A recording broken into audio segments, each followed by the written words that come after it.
Okay, hello everyone. Here I want to provide a tutorial on how to call someone from phone using Skype app. Well, knowing how to make a calls using the Skype app on your phone offers several benefits.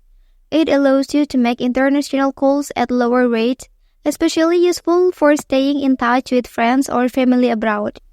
Additionally, Skype calls are encrypted, providing a more secure way to communicate compared to traditional phone calls.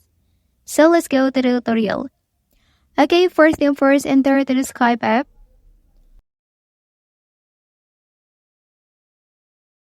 Okay, so here select the contact.